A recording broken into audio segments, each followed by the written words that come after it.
Prezados irmãos e irmãs, louvado seja nosso Senhor Jesus Cristo. Para sempre seja louvado e a nossa Mãe Maria Santíssima.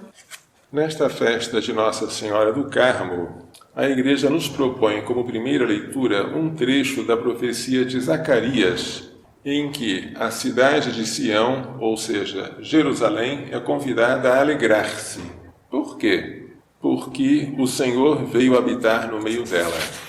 Por causa da presença do Senhor em Jerusalém, muitas nações se aproximarão do Senhor naquele dia e serão o seu povo. Não será apenas Israel. Agora vai haver um novo povo, a saber, a Igreja, que será povo do Senhor. Habitarei no meio de ti, e saberás que o Senhor dos exércitos me enviou a ti. O Senhor entrará em posse de Judá, como sua porção na Terra Santa, e escolherá de novo Jerusalém, porque a cidade havia sido destruída. Os judeus haviam sido deportados, mas agora o profeta anuncia o retorno e a restauração da cidade.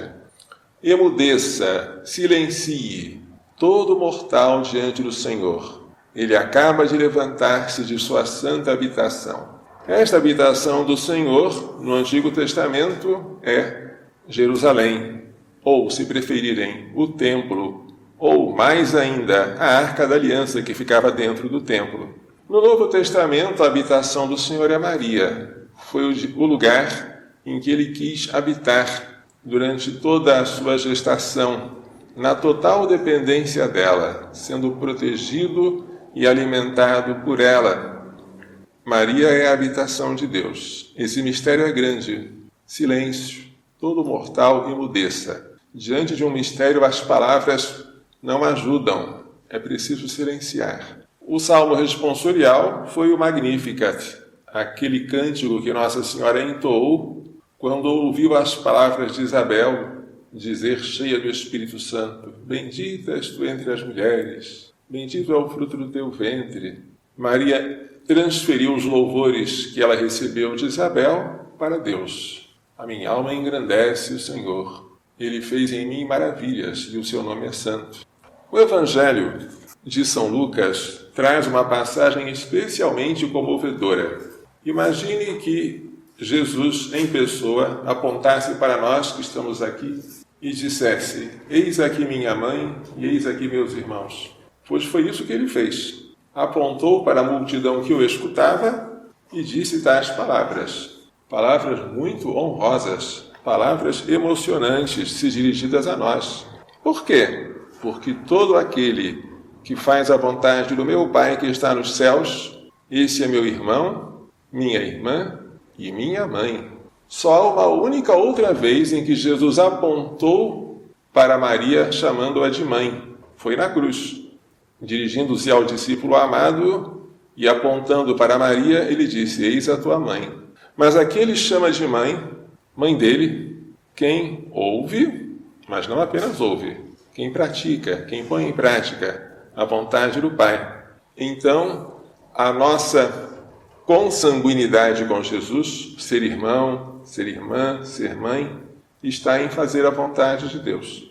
Maria é mais feliz por ter feito a vontade de Deus, e isso todos nós podemos fazer, do que por ter gerado Jesus segundo a carne, o que é um privilégio só dela. Se quisermos nos aproximar daquilo que Maria foi e daquilo que ela é, a resposta está aqui, em Jesus. Façamos a vontade do Pai, mas para fazer é preciso escutar. Escutar e praticar. Este é um elogio à Nossa Senhora, um elogio silencioso, mas é um elogio, porque ninguém mais do que ela ouviu a vontade do Pai e a pôs em prática. Ouvir e pôr em prática chama-se obediência. Foi pela obediência ao Pai que Jesus salvou o mundo, mas Jesus veio a este mundo porque Maria se fez obediente. Hoje, a festa que nós celebramos é a da congregação mais antiga que se conhece, a dos Carmelitas, ou a Ordem do Carmo, ou a Ordem do Carmelo. Carmelo quer dizer a vinha de Deus. Carmelo é um monte próximo do Líbano, onde, no tempo do profeta Elias, houve uma disputa entre os 400 profetas de Baal, que prepararam um novilho e invocaram o nome do seu Deus em vão, e o profeta Elias, que preparou um novilho, invocou o nome do Senhor, e o Senhor fez cair fogo do céu. E aí o povo todo reconheceu: o Senhor é que é Deus, o Senhor é o Deus verdadeiro. Este é o Monte Carmelo, que ficou célebre pela presença do profeta, pela disputa com os falsos profetas e pela vinda do fogo. Porém, depois que o rei Acabe deixou a idolatria, então o profeta Elias disse: agora voltará a chover sobre a terra.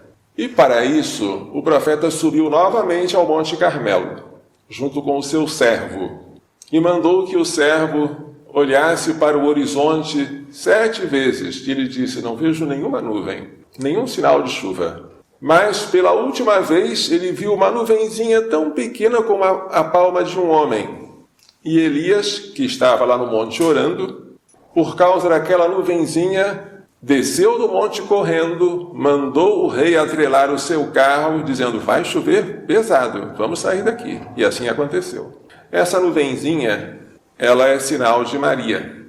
E assim ela foi interpretada pelos antigos escritores da igreja. É alguma coisa pequenino que vem nos trazer a salvação, simbolizada pela chuva. Então o Carmelo é um lugar em que Elias esteve para defender a fé no Deus verdadeiro, que é o Senhor, e para pedir a Deus chuva. E o sinal dessa chuva foi esta nuvem.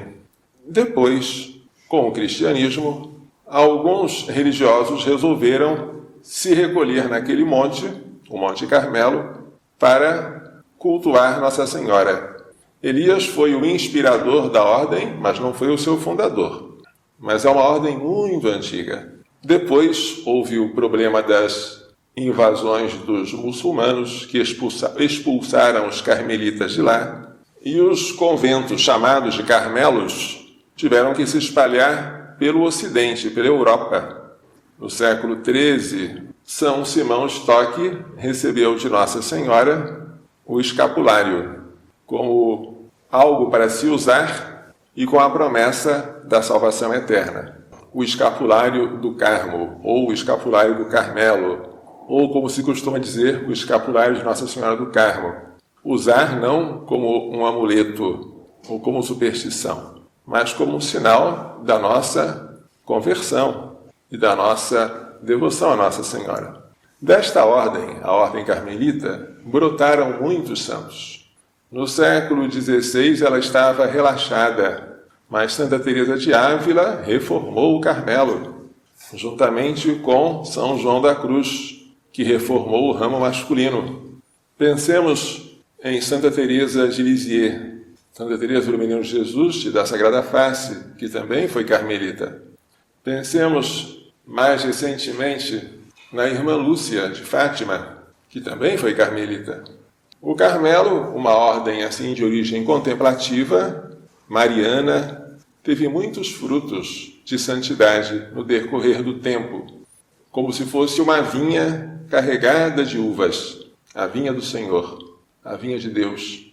Neste dia somos convidados a venerar Nossa Senhora, a esperar dela o Salvador, que é Jesus, assim como Elias esperou naquela pequena nuvem a chuva que inundou a terra e acabou com a seca. E somos convidados, sobretudo, a imitar Maria na obediência incondicional a Deus, ouvir a palavra de Deus e pô-la em prática. É isso que torna Maria particularmente bem-aventurada. Não tanto os laços da carne e do sangue, tão valorizados pelos judeus. Que Maria Santíssima nos faça entender e pôr em prática as lições desta liturgia. Louvado seja nosso Senhor Jesus Cristo. Para sempre seja louvado nossa Mãe Maria.